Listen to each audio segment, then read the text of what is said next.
বন্দি বিনিময় চুক্তির আওতায় শেখ হাসিনাকে দেশে ফিরিয়ে এনে তার রায় কার্যকর করাটা আমি মনে করি যে এটা সম্ভব। শেখ হাসিনা তো মানবতা বিরোধী অপরাধ করেছেন। তিনি ক্ষমতাকে টিকিয়ে রাখার জন্য যখন প্রচণ্ড আন্দোলন হচ্ছে, সে আন্দোলনকে দমন করার জন্য অসংখ্য মানুষ হত্যা করেছেন, নারী হত্যা করেছেন, শিশু হত্যা করেছেন।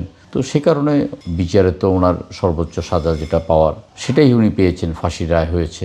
এতে করে দেশে আইনের শাসন এবং ন্যায় বিচার এ দুটোই প্রতিষ্ঠা হয়েছে এবং জনগণের যে আকাঙ্ক্ষা ছিল শহীদ পরিবারের এবং পঙ্গু পরিবারের বা যারা পঙ্গুত্ব বরণ করেছেন, আকাঙ্ক্ষাটা পূরণ হয়েছে।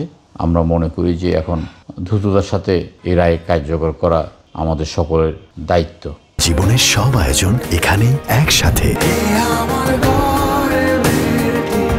এটা আসলে অসম্ভবের কিছু নয়। তিনি আপনার পালিয়ে যে দেশে আছেন এখন, সে দেশের সাথে আমাদের একটা বন্দি বিনিময় চুক্তি আছে।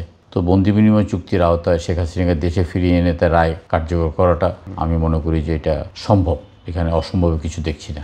এখানে দুটো বিষয় আছে। এখানে আওয়ামী লীগের লোকজনও কিছু করছে এবং অন্য পক্ষ ঢুকে যাওয়ার বিষয়টাকে একবারে ঘুরিয়ে দেওয়া যায় না। আওয়ামী লীগের যারা করছেন তাদের প্রচুর অর্থ আছেন, তারা সে অর্থ দিয়ে আপনার বিভিন্ন জনকে দিয়ে এই কাজগুলো করাচ্ছেন। এটা আওয়ামী লীগের পুরনো ঐতিহ্য। বিশেষ করে আগুন সন্ত্রাসী হিসাবে আওয়ামী লীগের বেশ ভালোই সুনাম আছে এবং তারা এই মুহূর্তে জনগণ থেকে এতটাই বিচ্ছিন্ন এবং জনগণ থেকে তারা এতটাই ঘৃণিত যে তারা আসলে প্রকাশ্যে এসে কোনো কিছু করতে পারছেন না। শেখ হাসিনা তার সমস্ত সাঙ্গপাঙ্গদেরকে নিয়ে পালিয়ে গিয়ে একটা উস্কানিমূলক, একটা অস্থিতিশীলমূলক দেশ কায়েম করার জন্য যারা যে প্রচেষ্টা করছেন, এটা খুব বেশি দিন থাকবে না, এটা স্থিমিত হয়ে যাবে। কারণ আসলে যারা আওয়ামী লীগ করছেন তারা অনেকে উপলব্ধি করতে পারছেন যে এভাবে একদম তাসের ঘরের মতো তাদের সমস্ত সাম্রাজ্য ভেঙে পড়েছে, খান খান হয়ে গিয়েছে, সকলেই পালিয়ে গেছে। এখন নিরাপদ থেকে এখানে বাংলাদেশে উস্কানি দিয়ে আপনার কিছু জানমালে ক্ষতি করতে পারে, রাজনৈতিকভাবে এটা কোনো সুবিধা করতে পারবে না।